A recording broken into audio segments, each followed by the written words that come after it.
People say they love you, but what they mean is they love how loving you makes them feel about themselves. I don't even know where to start with that. There's all kinds of wrong. If you know 4 women, there's a very high chance that 1 out of those 4 has an eating disorder. In today's video, we are going to discuss anorexia nervosa. All right, ready? 280 for the pork, 350 for the buttered noodles, 150 for the roll, and 75 for butter. It's like you have calorie Asperger's. We've already discussed bulimia and binge eating disorder in the previous video, so if you're watching the second one without watching the first one, what are you doing? Good morning and welcome to another video. If you're new to the channel, click subscribe, become part of the family. Oftentimes when people have eating disorders, they're just brushed off as if it's something that you can control and you should just choose to eat the food that you want to eat or eat in a proper way. I can't stop. But it's deeper than that, and in today's video we're going to address the question, why would somebody put themselves through the havoc and destruction that an eating disorder causes in somebody's life?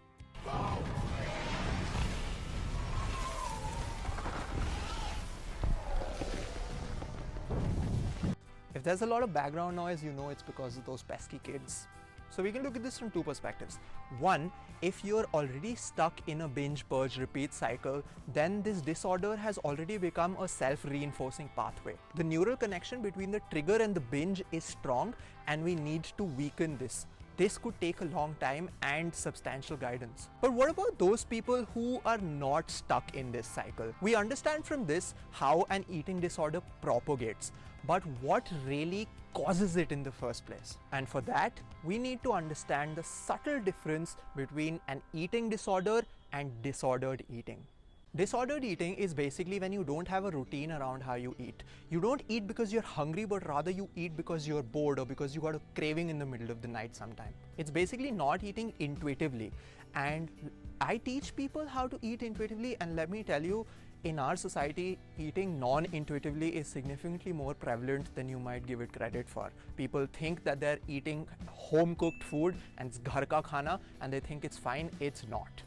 An eating disorder, on the other hand, is a coping mechanism that needs to be worked on. We all have coping mechanisms like taking a walk, coloring, or listening to music, which are kind of healthy in terms of how they let us deal with stress. But sometimes nobody has taught us how to deal with a particular situation, and that's when we come up with our own unhealthy coping mechanisms.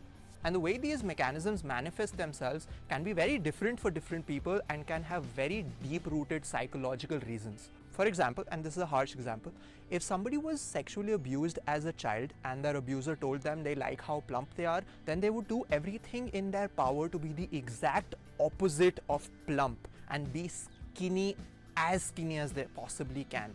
That could essentially by itself lead to anorexia as a coping mechanism to that trauma. It's not a happy thought, but I'm sure you can understand the cause and effect over here. Another more subtle example could be that you were made fun of as a kid because of your weight, and you just went on a health kick which went out of control, and then it just spiraled off, and then you became anorexic. It's still a sort of coping mechanism for the bullying that happened way long ago. You could have started binging and purging just so that you could maintain that weight. But from here we can jump directly into anorexia because we understand what the binge purge cycle is. Now, anorexia is the only eating disorder that even has a weight component to it, which brings us to our first myth, that you cannot have an eating disorder if you're overweight. The reason we believe that anorexia and eating disorders are for really skinny people is because of the media and the perpetuation of this myth in the media alone. Eating disorders can happen to absolutely anybody, and eating disorders are more common in marginalized groups, but most representations in the media are about a white, teenage, heterosexual, cisgender girl who is from an upper class family. And she has anorexia, which is why everybody only knows about anorexia. There are 4 basic requirements to be diagnosed with anorexia. Firstly, you have to be underweight, which means your BMI has to be lower than 18.5. Second, there has to be a restriction of your energy intake relative to your requirements, which means that you're basically not eating the amount of food that you need to consume. Number 3, an intense fear of gaining weight. And when I say intense, I mean intense. Like, it would disrupt your social life and you would not be able to go out and have fun with your friends because you wouldn't eat anything because you think you'd gain weight and you'd just always be calculating those calories. You know, we've done that a lot of times. A lot of people do that. And number 4 is a disturbance in the personal view of oneself. This is where it gets interesting. Somebody suffering from anorexia can actually stand in front of a mirror and physically see their underweight body as overweight. They would literally not be able to see what somebody standing next to them looking at them in the mirror would see. And that right there should tell you that anorexia is more than just people not wanting to eat some food because they want to be skinny. Now, as a coping mechanism, anorexia nervosa can happen to anybody, including men. But a very typical kind of person that it does happen to is a high IQ, overachieving woman.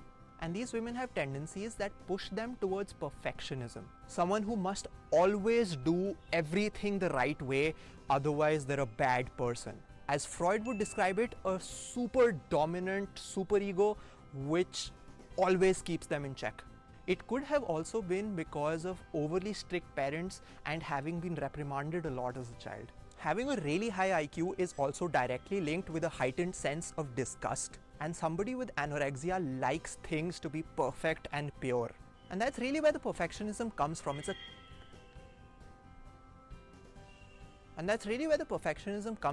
a character trait that's built into your being. Somebody suffering from anorexia is constantly trying to make their bodies perfect, but skin and muscle is not perfect.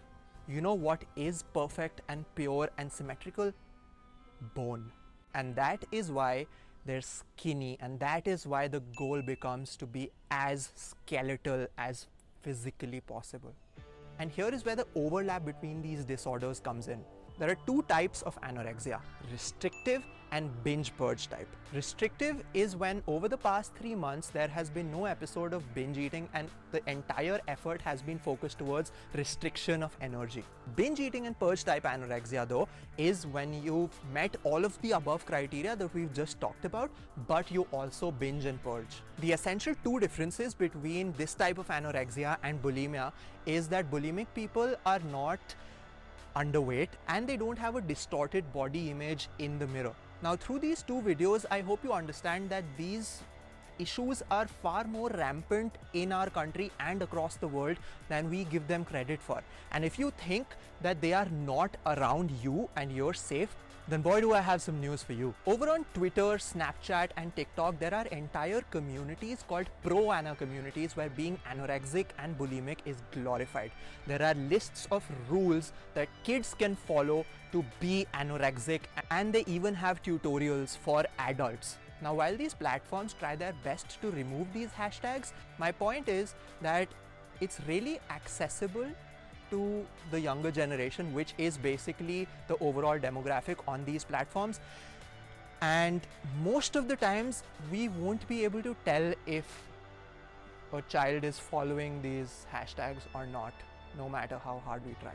And that is why it is super important for you to be able to understand what these conditions are so that you can spot them and not let them get out of hand because you were able to recognize the signs early. Please make sure you subscribe to the channel and share this with your parents and your friends and absolutely everybody, because nobody talks about this and it's a very important thing to know. Thanks, I'll see you next time. The way that you're going, one day you won't wake up. I can't stop. Every time you hear that voice, I want you to tell it to fuck off. Fuck off, boys.